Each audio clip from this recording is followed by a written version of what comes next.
Welcome you all to Team 2. Today is the 25th meetup of Team 2. What is Team 2? We all know communication and leadership are the key skills for job in the corporate world. The objective of Team 2 is to promote communication, collaboration, public speaking, social and leadership skills. Why Team 2? Through Team 2, we're connecting new generation. Team 2 is for collaboration. There are lots of experience within the group itself. For higher studies or jobs, you can get guidance. Team 2 is for communication.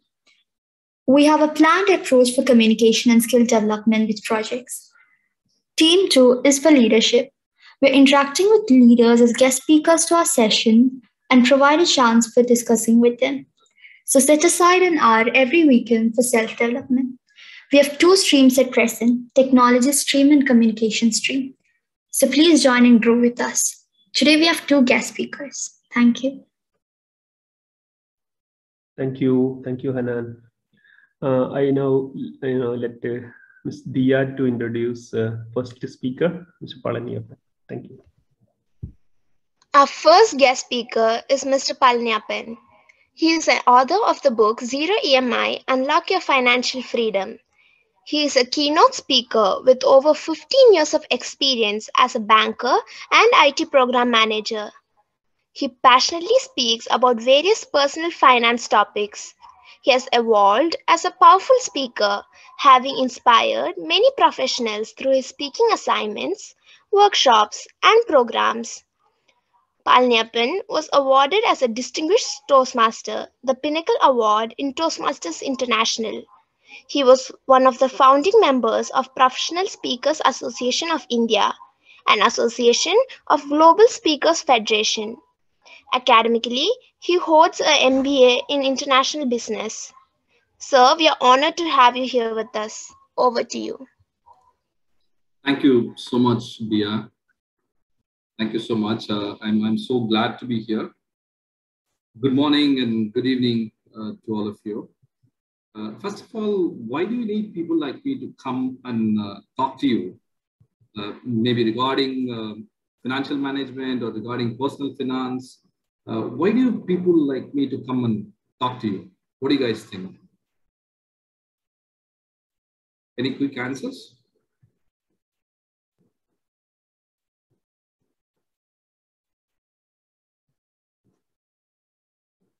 Okay, let me tell you, today I'm going to talk about zero EMI. The reason why I come and talk about it is because no schools and colleges teach us this important life skill.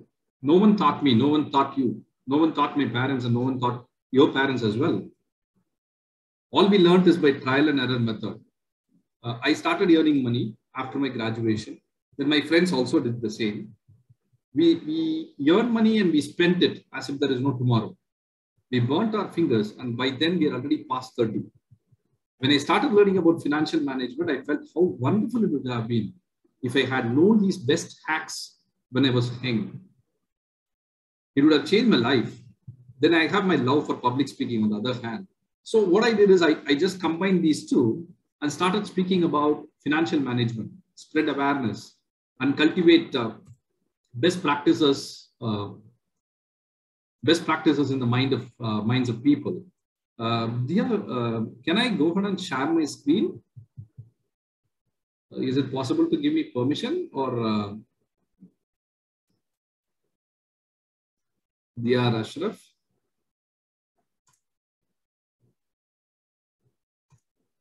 Am I audible? Yes, I can hear you. Oh, thanks. Yeah, you're good. Yeah. I want to present my screen, but I don't have permission. Is that something that you can allow me to present?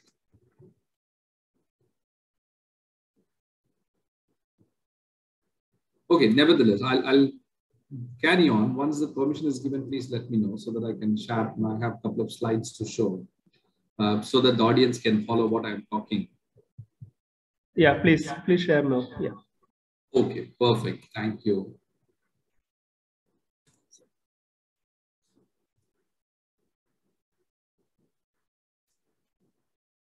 Hope you're all able to see my screen now. Okay. There are plenty of financial management principles. You're able to see my screen, right? The slide which says zero EMI? Yes, we can.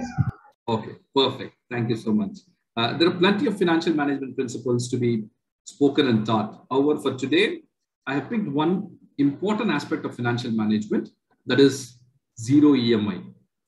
Anyone know what is zero EMI?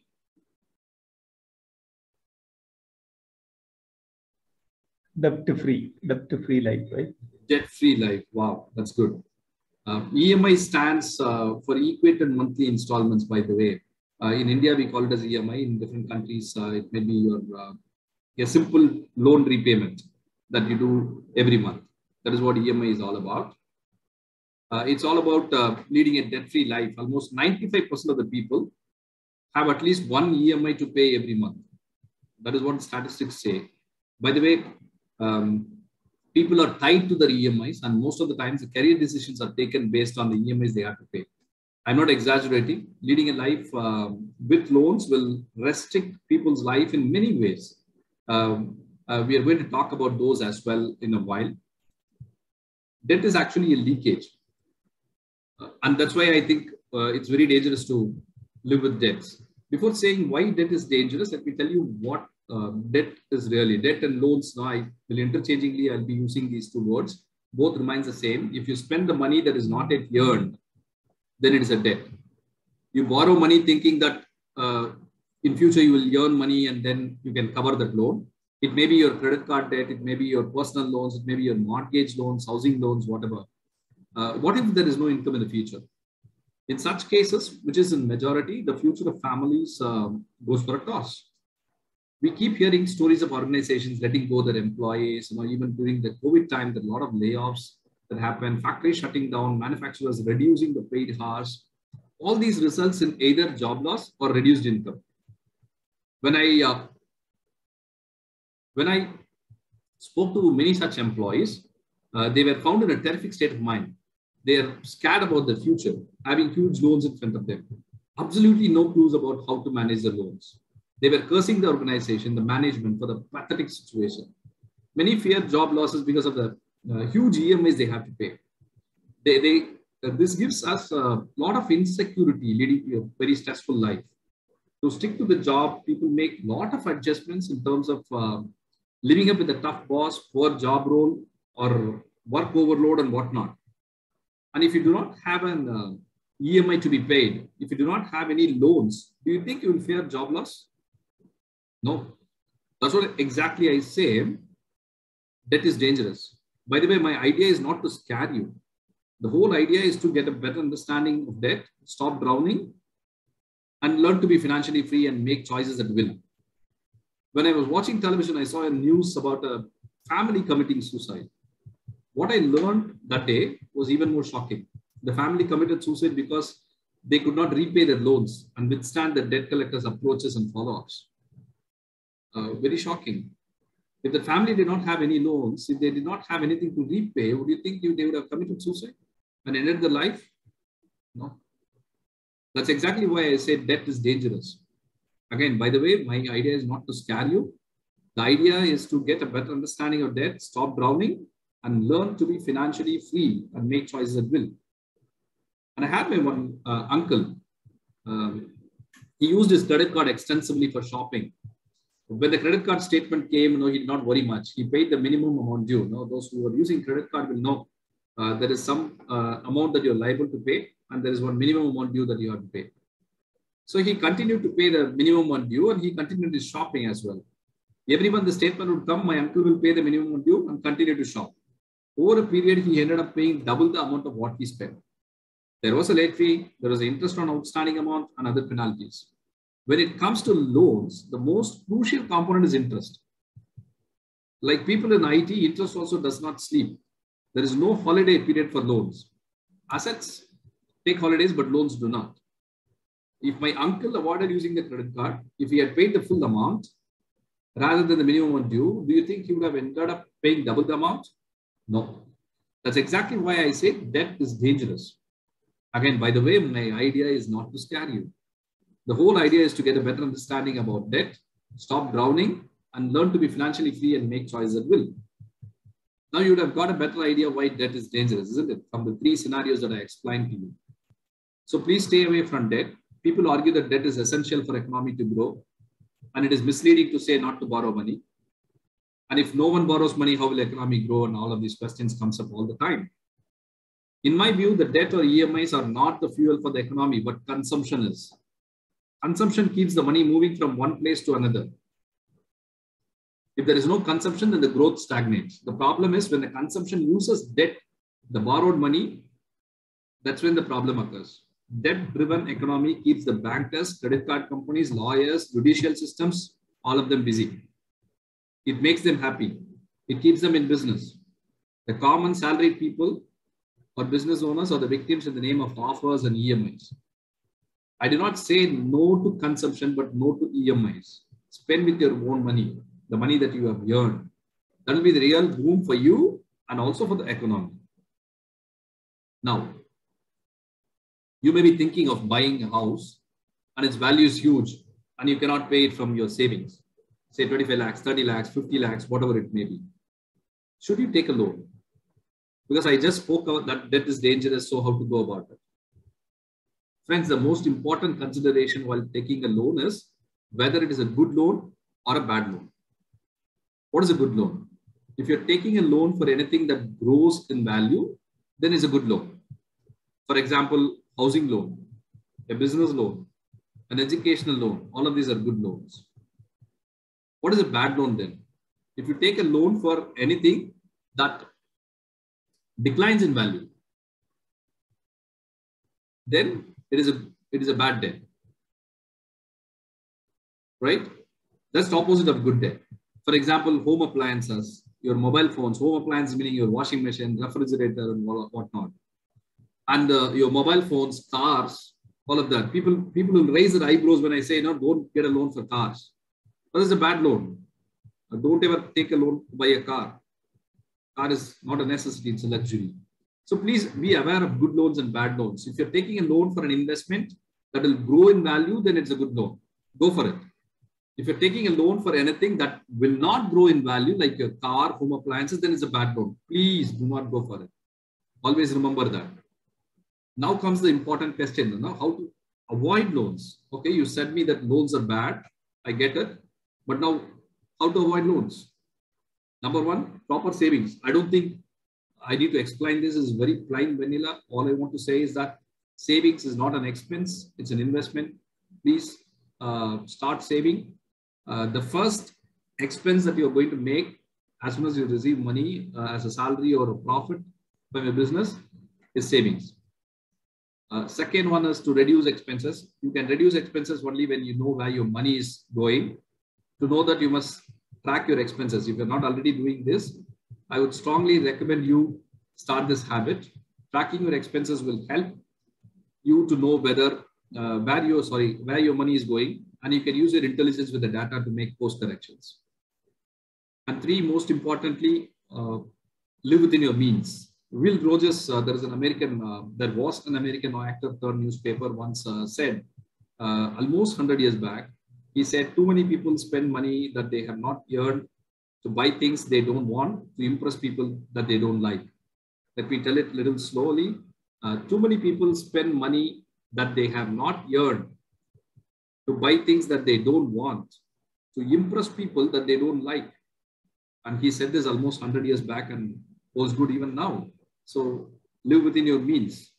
Then 4, stop using your credit cards. I rolled out a survey about credit cards a few years back with hundreds of my contacts. They're all IT professionals, doctors, college professors, young professionals, business owners. In that survey, the answers revealed that close to 45% of people uses more than one credit card. May I have a quick raise of hand? How many of you in this room uses more than one credit card?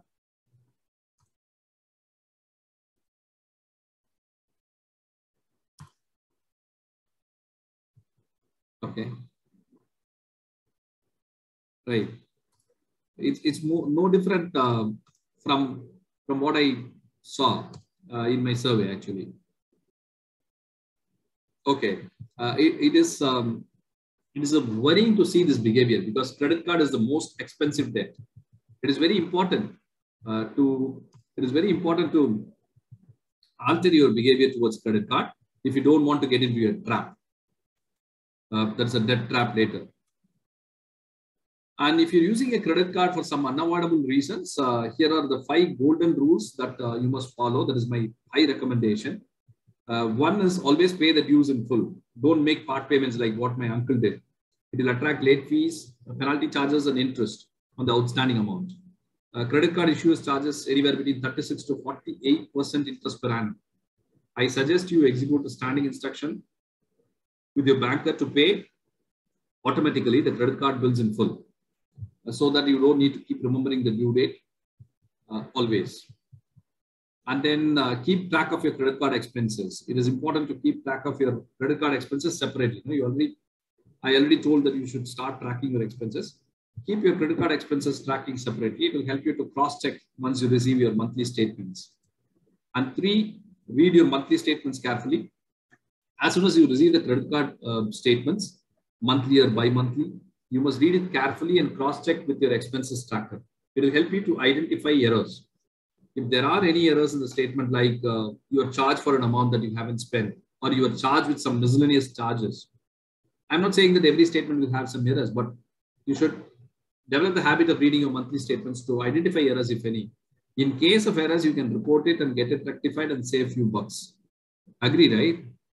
And then don't ever withdraw cash from your credit card because interest will be charged from the very next day. There is no free credit period for cash. When I said this in one of my sessions earlier, a few people came to me and told me that they don't know this information. So if you also don't know this information, please beware of cash withdrawals from your credit card. It attracts interest from day one.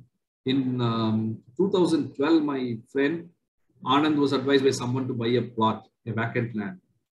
In the outskirts, as if it was a good investment and the prices will go to skyrocket and all of that. Anand got tempted, as most of us does. He was convinced that the prices will go up and made up his mind to buy a plot worth of 2 lakhs INR. He did not have enough cash. He did some calculations and projections. All he had was a credit card. He can't take a housing loan for this amount because for that too for a vacant land, because he will not get enough money. So he decided to use the credit card. How much profit, he calculated how much profit he'll be making after paying the credit card dues and after selling the plot with the profit in a couple of years. Everything looked so green to his eyes. He was so positive about the future. So he went ahead and used his credit card to withdraw cash and purchase the plot. He felt so happy for his decision. But friends, time proved him wrong. The land price did not go up, but the credit card dues went up. He ended up paying 5 lakhs to the credit card, and he disposed the land later in 2015 after almost 3 years for 2.5 lakhs, roughly about 25% returns in 3 years.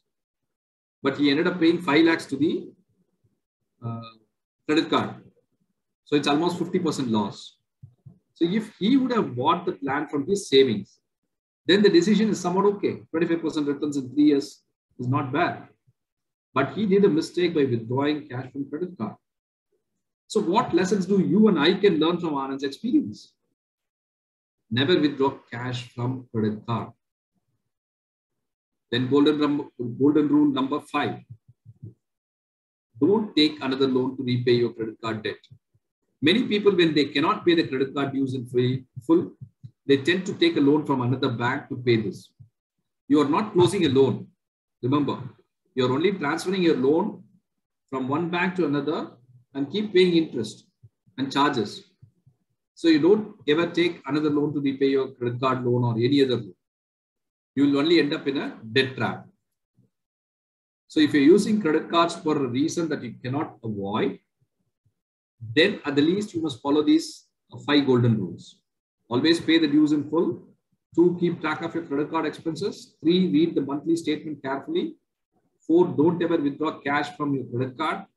And 5, most importantly, don't take another loan to repay your credit card debt.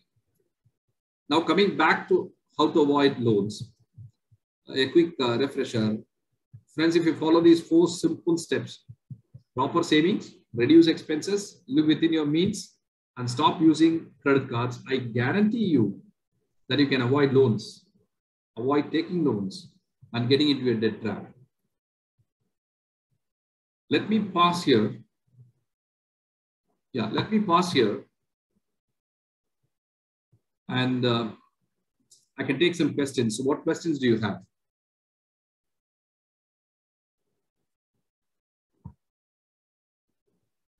I encourage you to unmute and ask your questions you might have in your mind. There's no right or wrong questions. They're all just questions.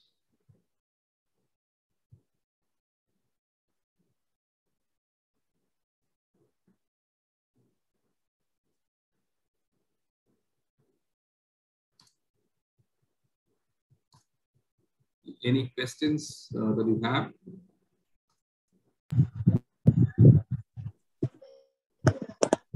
Hi, Palani. Yes, I have a question. So you said good loan and bad loan, right?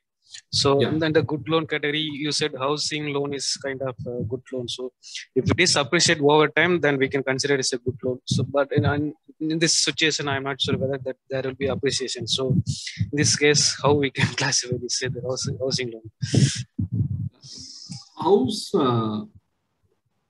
are 2 ways to look the purchase of a house, right? One is purely as an investment. Second one is emotional part of it. Right? House is always associated with a lot of emotions, pride in the society.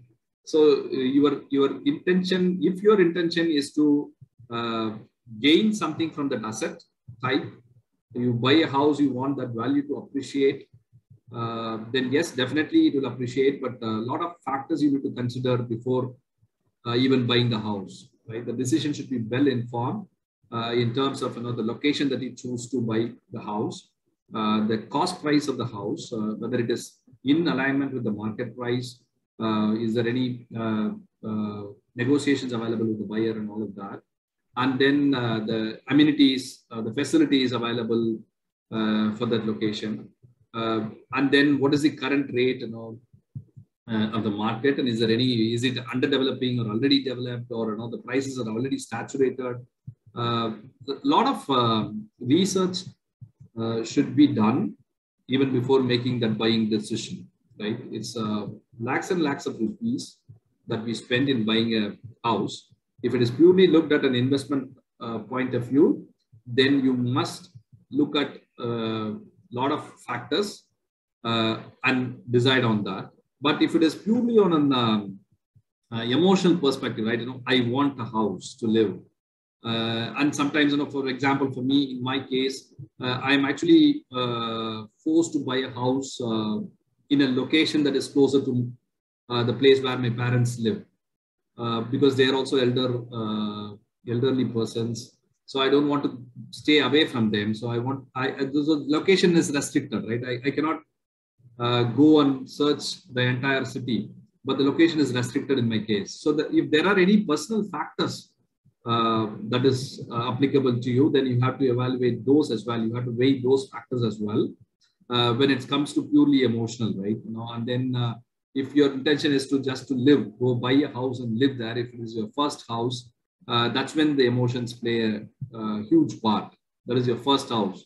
But still, even when the emotions try to play a larger role, I would suggest we should take an informed decision, so that it turns out to be a very peaceful place for you to live and spend time with your family and grow. House is definitely an asset that would appreciate in the long run. Yeah. So buying a house is definitely a good loan. I would encourage to do it, but the repayment, when it comes to repayment, the people take a lot of time, 20 years repayment, 30 years repayment. And I would suggest, if you can actually try to close it out in 5-10 years time, then that will be really great. You'll end up saving a lot of money in terms of paying interest. because in the beginning years, you'll be paying large amount of interest. So it's better to close it out as soon as possible. Ravi, did I answer your question? Yeah. Yes, thanks for the clarity. Okay. A quick time check, Ashraf and Dia. It's already 9 p.m. Is there any questions? Can I go ahead and take for another 2-3 minutes, or you would like me to wind up? Yeah, it's okay. If anybody has questions, you can take another 2 more minutes. Okay, sure. Any other questions, please? Anyway, within a short span, you explained much more. Thank you very much. So we got it well. Your expression was very well. Only within half an hour, this much only you can deliver regarding this EMIs and all. But mostly people understand the EMI is in trouble.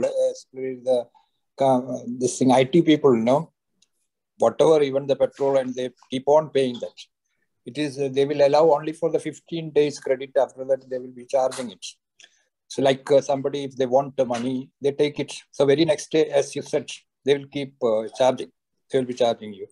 So that youngsters should understand. They maybe, as you said, will be having more than 3 cards at a time. Absolutely. With the cards, credit cards. Yeah. Absolutely, sir. No, thanks. Thank you very much for your understanding, and thank you for the summary as well. Yeah. When we were young, nobody told us. It's all, as I told in the beginning, it's only trial and error method. We all learned, we burnt our fingers. And I think it's very essential to get this financial literacy at a very young age. It's one of the important life skills. Thank you, sir. Yeah, and one item I wanted to say is in countries like US and all, right? You can't even think of a life without a card and without a home. So and that same culture is being embedded in our civilization. Right. So what do you think? What we can do if somebody is actually living in US or Yeah. Hi, Ashraf. Hi, Ashraf, and hi, Palaniappan. Yeah, so I'm living here in US, and I have had same sort of question. So credit card, as you well explained, it's very, it's always good to avoid that. But on the other hand, in US, there is a lot of benefits as well. So for instance, just to build the credit, each person has a credit score, right, in US. So we actually need a credit card and keep repaying and build that credit score. That's one thing. And also, I think it will be different for the repaying thing. Maybe you were speaking from an Indian perspective. I'm not sure if we withdraw the money, the very next day, the interest kicks in here. I didn't withdraw the money, but I'm not sure. But if that's something I have to cross-check. But again, also, I think the minimum payment due, I think that's enough to avoid any interest here in US. That's my understanding so far. Okay, perfect. Thanks. 3 things. Very, very interesting points. It's a good learning for me as well. So withdrawing cash, do not track interest. You're not sure, but please check and text me so that it will be a good learning for me as well. So that in my future sessions I can use that. And second one, minimum amount due, paying minimum amount due will avoid interest charges in US, is it? But in India, the case is a little different. Paying the minimum amount due will attract interest for the remaining amount, the balance amount that the customer has to pay. If, for example, 1 lakh is the credit card bill amount, then I'm paying 25,000 rupees as a minimum due, then the interest will be applied on the remaining 75,000 rupees.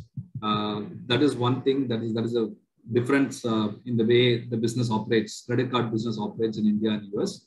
And thirdly, the credit products that we are forced to use in order to improve our credit score, that varies from country to country. Yes, using a credit card may help to improve your credit score. And credit score is vital here in India only when we go and buy a credit product. Means whenever we go and take a loan, that is when your credit score is checked. Otherwise, we don't have any connection with the credit score here. And again, I can use any credit product for that matter. Now, I can take a good loan and still I can improve my credit score in India. So that is one good way that we can do. We can take loans but we can take good loans and take care of our credit score. By repaying them promptly, we can improve our credit scores. These are my few cents, Fuad. Thank you so much for pitching in. Thank you. Thank you. Thank you, Palani. Thank you, Ashraf. And I'm not sure if people have any other questions, but quickly let me summarize, take less than a minute to summarize what we covered. Today I spoke about zero EMI and a debt-free life. In fact, debt is dangerous, so please avoid loans. Evaluate good loans and bad loans. Don't ever take bad loans. There are 4 simple steps you could avoid, you could follow to avoid loans: proper savings, reduce expenses, live within your means, and stop using credit cards. And if you are using credit cards, then please don't forget those 5 golden rules. 1, always pay the dues in full. Keep track of your credit card expenses. Read the monthly statements carefully. Don't ever withdraw cash from your credit card. And 5, don't ever take another loan to repay your credit card loan. And thank you so much, Ashraf, for inviting me to speak here. You were all lovely, and I was so happy to speak to you. Over to you, Dia. Thank you. Thank you, Mr. Palani. Yeah, we will now go for the second speaker. Dia, can you please introduce? Yes. Our next speaker is Mr. Fuad Zain. He is a medical illustrator and clinical investigator at Baylor College of Medicine, Texas.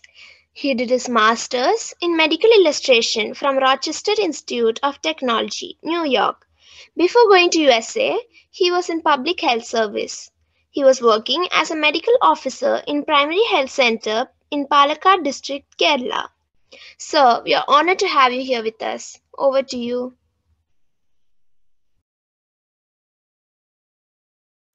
Thank you, Dia. Just give me 1 minute.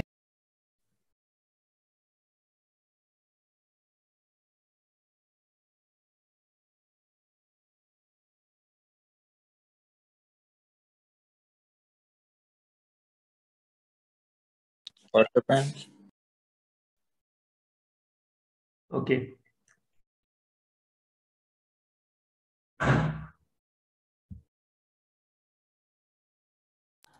Hello. Yeah, you're audible. All right, thank you. Yeah, I just wanted to get rid of some background noises. So,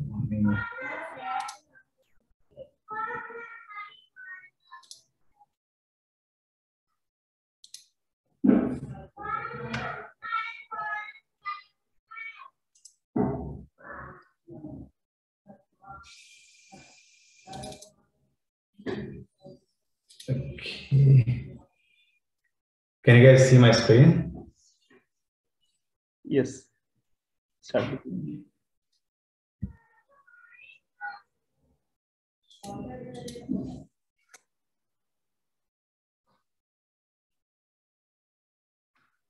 Second.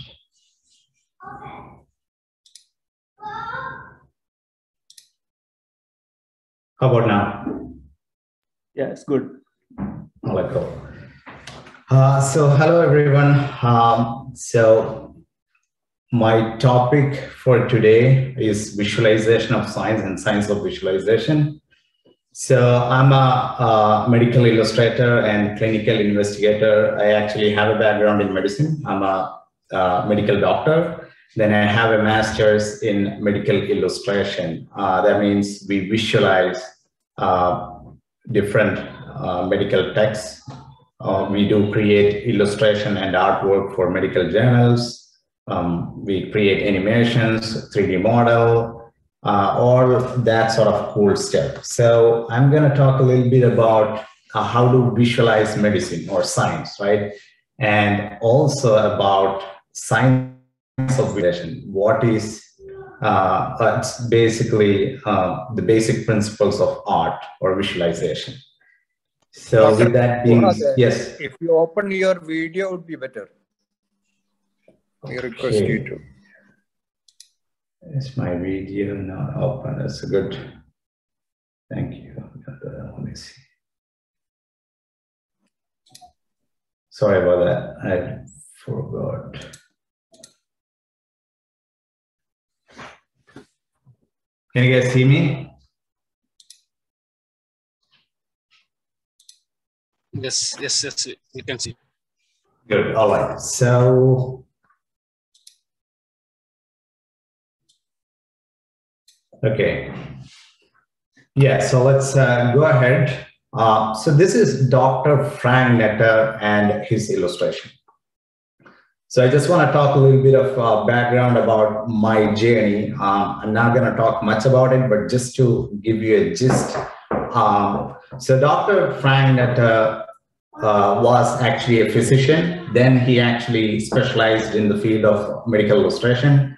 Then he created, lots of actually 4,000 medical illustration, and it went on and became a huge thing in medical field. So this is one of his human gross anatomy textbook that has been, taught in various, I think most of the medical schools all over the world, and it's actually Atlas of Human Anatomy. When we learn in med schools, I think it's in the first year we go through this textbook, and it's very huge impact in how we learn medicine. So he was actually a surgeon, then he specialized in medical illustration, and he became a celebrated medical illustrator later on. So that was his journey, and I have sort of the same journey. This is another medical illustrator, so it's in his own word. Anyone having to do with medicine will have looked at Frank Netter's artwork, and he got inspired from Frank Netter. Frank Netter was originally from New York. I think he passed away in 1991. And David Bolinsky, another medical illustrator, he got inspired from the same kind of journey. And he's saying, I decided I would make him my role model, getting my degree in medical illustration, and then going to medical school. So sort of similar medical journey for me. I went to med school. I studied all those cool stuff, 5 to 6 years. I worked as a junior doctor or a physician for 3-4 years. Then I went on for my master's in medical illustration here in Rochester Institute of Technology in New York. Then I worked in Johns Hopkins University in Maryland. Then now I work in Baylor Medical College. That's in Houston, Texas. It's a southern part of the United States. And I was always fascinated about art, illustration, all this creative side. And that's the reason I actually went on and took this adventure. So that's a little bit of my background. So moving on, what is medical illustration? So this is a skull I drew, it's been 3 years ago. So we had an actual skull in our studio. So we learned to actually take the pencil and draw on paper. That's where we start to illustrate different steps. So medical illustration, if I talk about the visualization of medicine or science, it was always been there. It's not a new thing. Before there were written words, there were pictograms, the pictorial representation of different objects, right?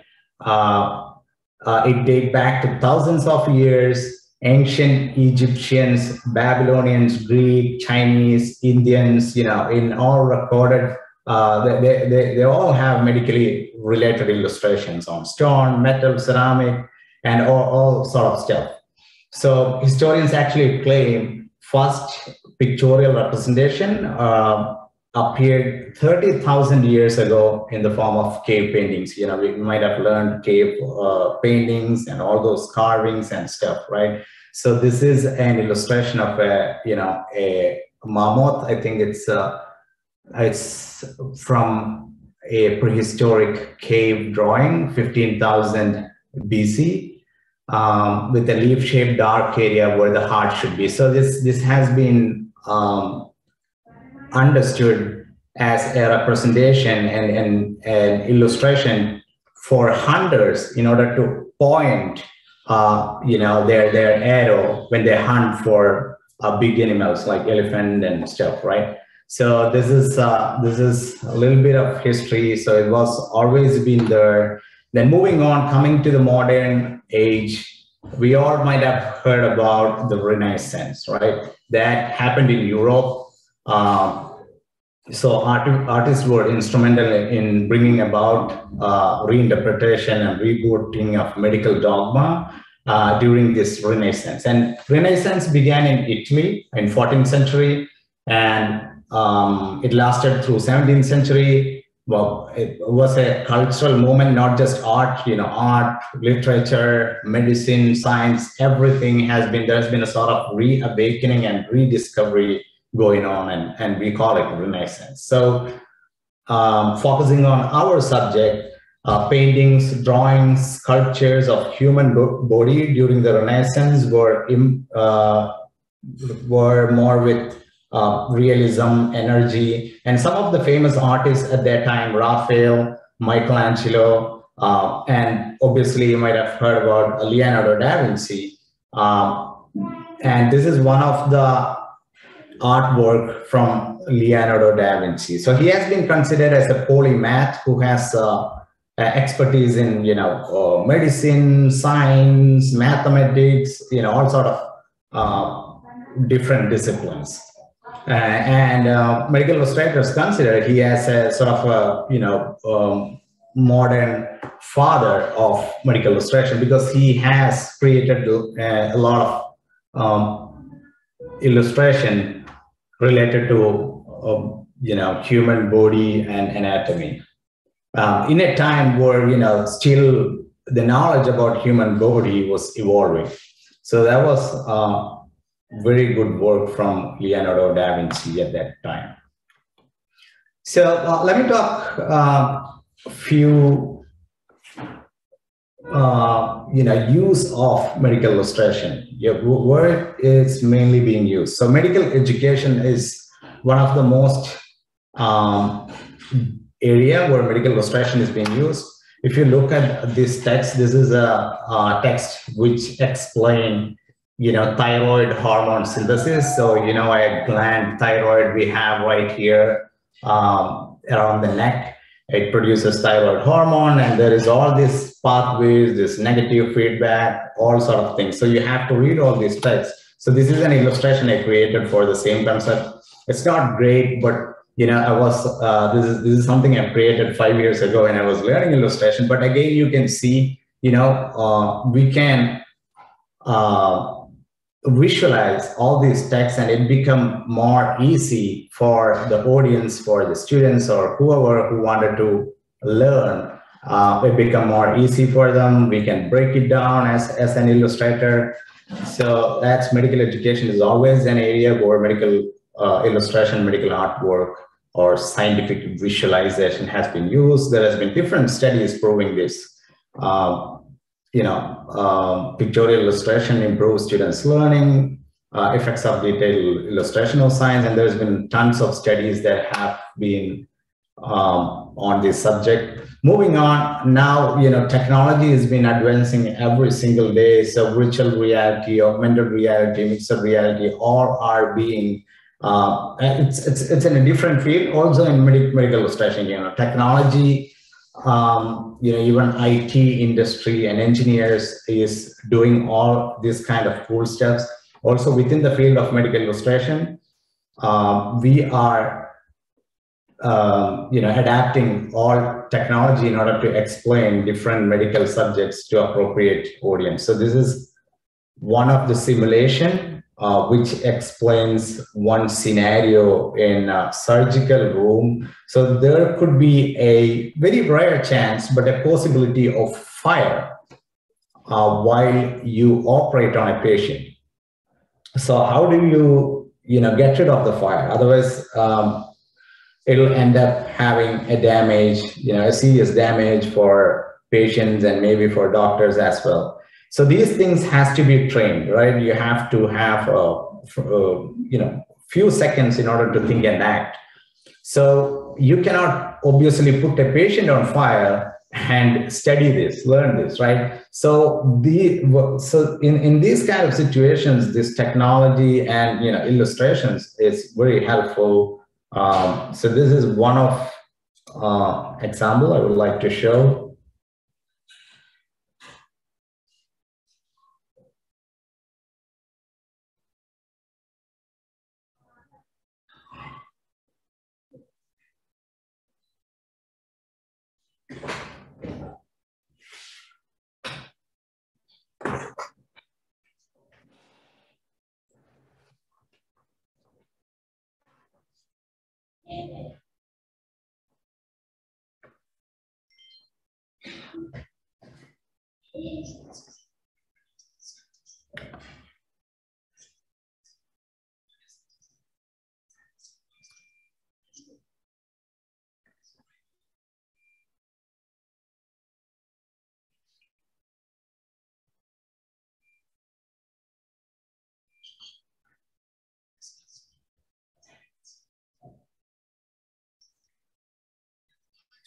So that small instrument, this is called quatracer, which actually produces a little bit of spark. So there is, again, it's very rare chance, but there is a chance of, fire.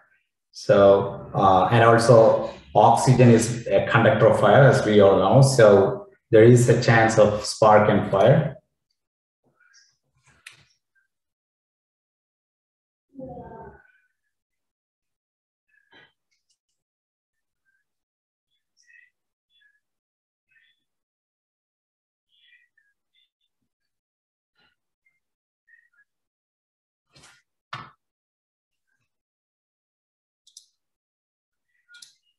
So again, with the help of technology, and then actually one of my colleague, medical illustrator, she works in that company, and she actually works with other IT colleagues to sort of develop that kind of simulations, and which is again becoming more common in medical education and training future surgeons.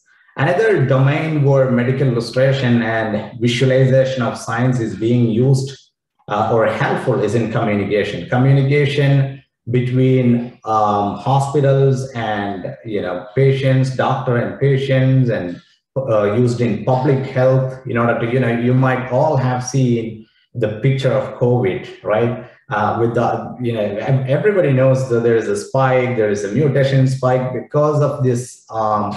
Especially with this technology, we are a lot more into visuals right now with all this iPad and touch screen and stuff. So communication is where again this field is so much helpful. Here I would like to just focus on one example. So this is an MRI of brain. If we wanted to explain it to the patient, it will be hard for the patient. Even for some of the doctors, they doesn't know where is the lesion. So actually, radiologists are the specialist who is going to look at MRIs and CT scans and understand it better. So medical illustrator work with radiologists to break down the information, and maybe in this case, we colorize. So in this specific scenario, you have seen that MRI, we take it to a software called Osirix. Then we get actual lesion. So in this case, it's in a brain aneurysm. Again, aneurysm is it could be fatal if not treated and found out. So then this is actually one of my painting, my digital illustration. So we create the image from Osirix, and then we go ahead and digitally paint it. Then doctors and maybe in medical journals and stuff, this could be used to for effective communication. This is another award-winning medical illustrator. He's actually painted this for again for a treatment of brain aneurysm. If you look at these clips are used by surgeons for the treatment of brain aneurysm.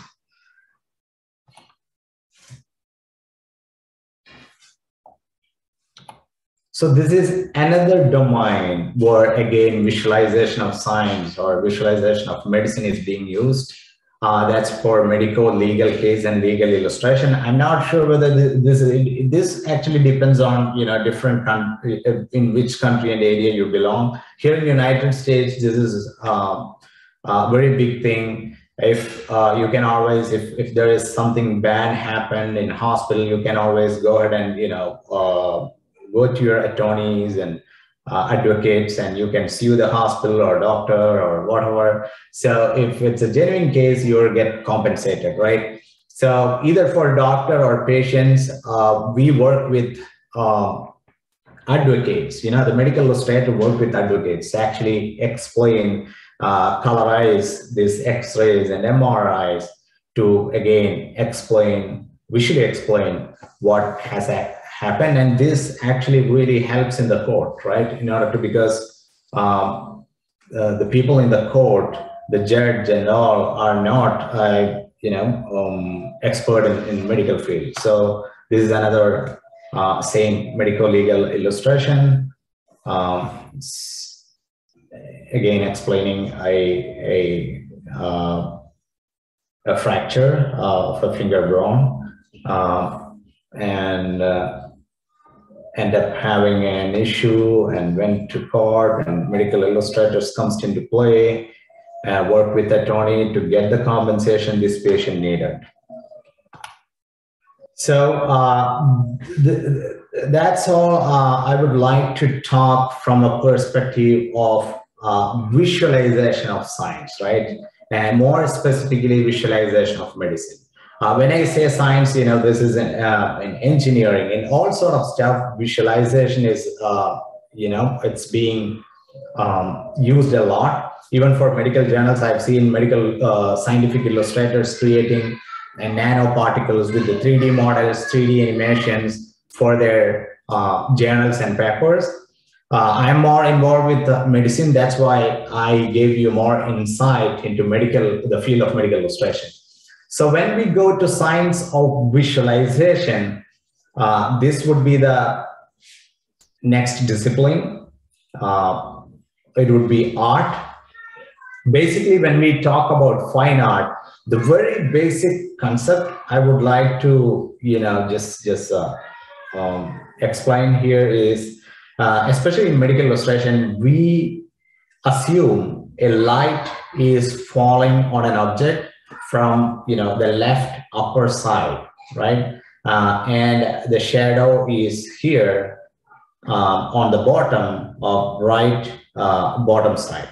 So this is how we assume, and we create illustration based on this assumption. Obviously, for 3D models and stuff, the software, you can bring in the light and you don't have to do anything. But for the most illustration, it would be 2D and you have to create from scratch.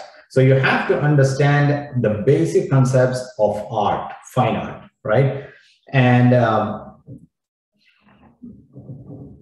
yeah, so this is not very difficult, but to get the digital painting or even painting on paper, you have to have experience, you have to practice this. But you can, if you have a basic understanding, if here I guess there are different students who's gonna go to different streams, and if they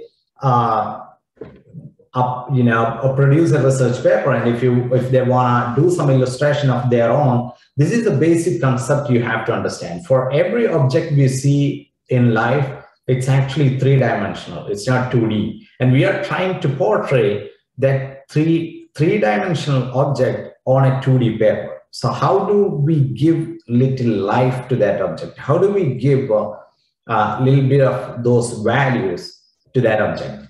And you don't have to go crazy and do a beautiful rendering if you're not very much into the art. But all you can do is always give a light shade where you assume light is coming, and give a dark shade where you assume there would be the dark. If you do at that minimum basics, if you then you're good, in your papers and stuff. So here I'm going to explain the whole artistic principle, if you will. This would be the light area where the light is coming, and there will be highlight. Highlight is actually a reflection which you see towards your eyes, and this would be something called core shadow. Then you have more darker shadow here. Then there is a reflected light here. Then there is a cast shadow. So here's the details. So that's all about science of visualization. Okay, can you see my screen now? Yes, yes. So it's a different software. Can you see this? I check. Is it still the PowerPoint, or can you see something different what I'm doing? So PPT, same PPT. Okay, you're seeing same PPT. Okay, let me.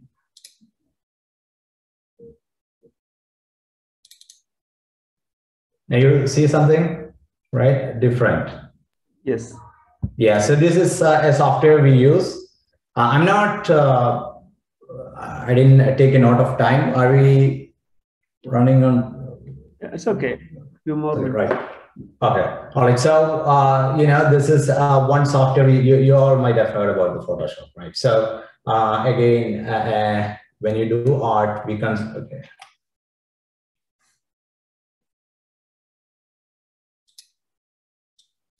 So I just created this today for just a demonstration. Here we consider light coming from, especially for medical illustration, we consider light is coming from this side, and we consider, you know, the cast shadow is over here.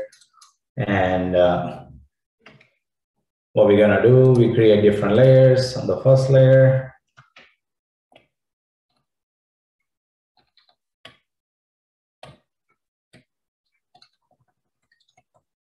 So we go here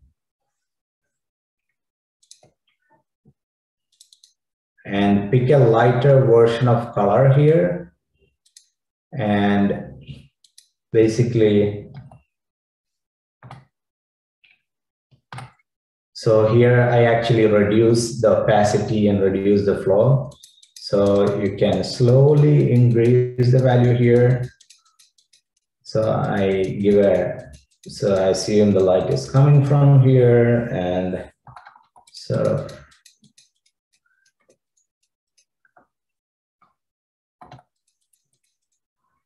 right. And for darker version, again, I pick color from here.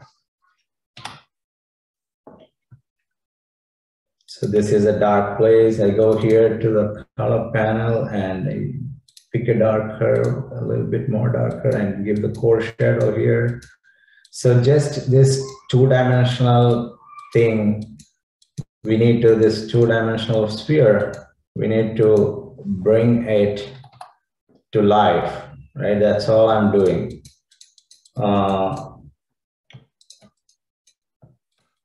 So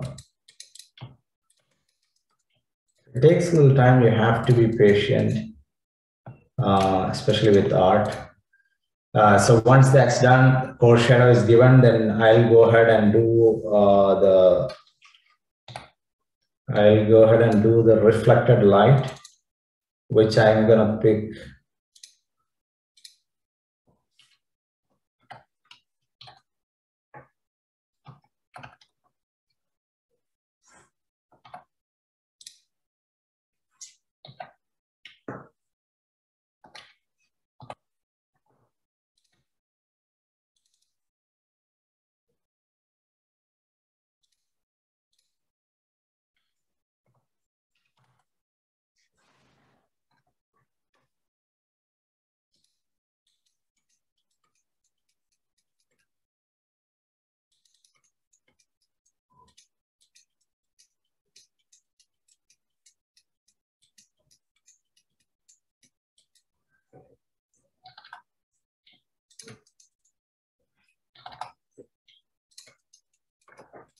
So something I'm just showing you how do I work, right? So I create a, you know, this is one way of digital painting. I don't use this software very common.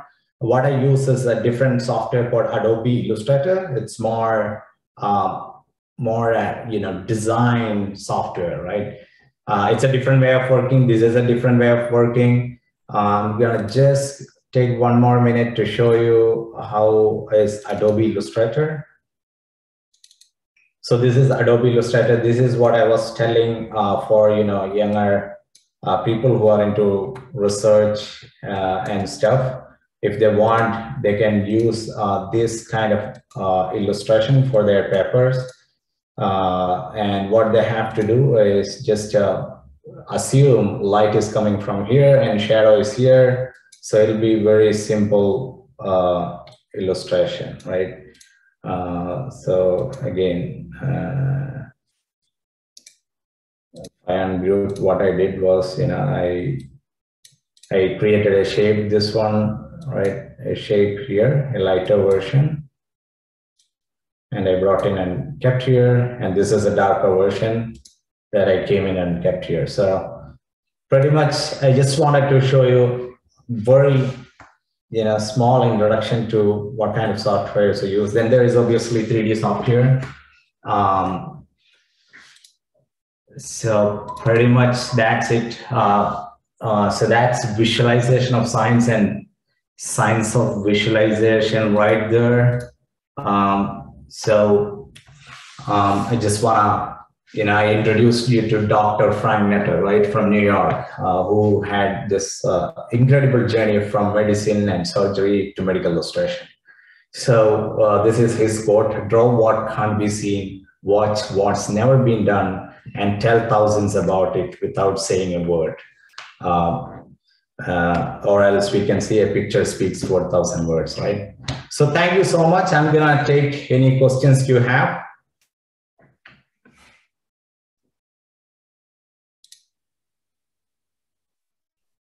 Right, over to Dia, right? Yeah, anybody, any questions? Yeah, one question I have is the MRI, right? Whatever you are showing. So if you want to illustrate something inside the brain or whatever, right? So you get a the MRI scan, and then you convert to Diton image and then do work on it, or how is that inside brain item you were coloring it so nicely there, some screen you were showing, right? Yeah. So that one, yeah, so there's a software called Osiris Dicom. Yep. So that's gonna give. Let me share the screen so everybody can see what we are seeing. Yeah. So essentially, this software would give an image, right? You see the 3D image. So this was 2D. MRI was 2D, and this MRI comes in CD, right? The CD. So we put the CD into this software or the data, MRI scan data, actual data, to the software. And this software is going to actually produce a 3-dimensional view for us.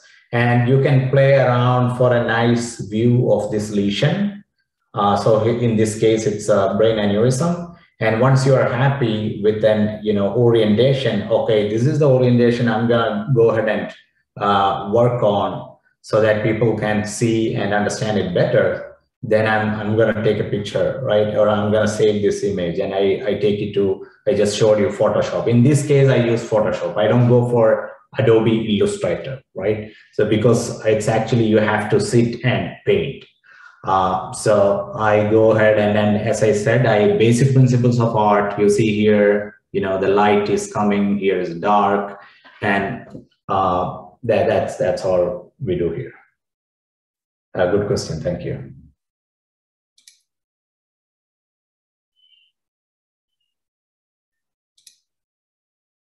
I see 2 comments. Yep. Is there any other questions? Anything, even if I think many students are from college, so if they want to know about the industry or career, I'm welcome to answer any questions.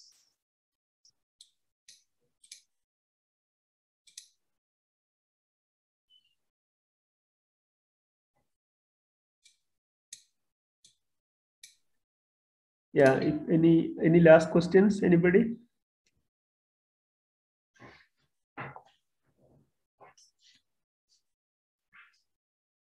Okay, so yeah, I think Dia, can you please give the vote of thanks? All right, thank you. Over to Dia. Thank you so much, everyone. Yeah, just hold on. Dia, you are there? Yes, yes. It is a great opportunity to give feedback for this Team 2 session. I thank the organizers of Team 2. The whole organization of the session was very much engaging and memorable. It started with a welcome speech by Ms. Hanan. Thank you, Hanan, for the wonderful welcome speech. Next, we had the guest introduction. I thank Mr. Palaniappan for his time to deliver such an enlightening speech. It was very much engaging and effective. Thank you so much, sir. A sincere thanks to our second speaker, Mr. Fuad, for sharing his expertise. Thank you, sir, for gracing our session with your wonderful speech. Last but not the least, I thank all the audience and guests who were there in the session and made the session a wonderful experience. With this, session 25 of Team 2 is adjourned. Thank you all. Thank you. Thank you all. Any feedback? Anybody from audience?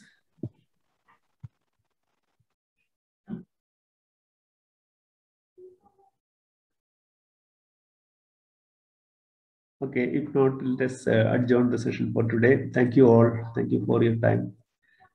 Bye.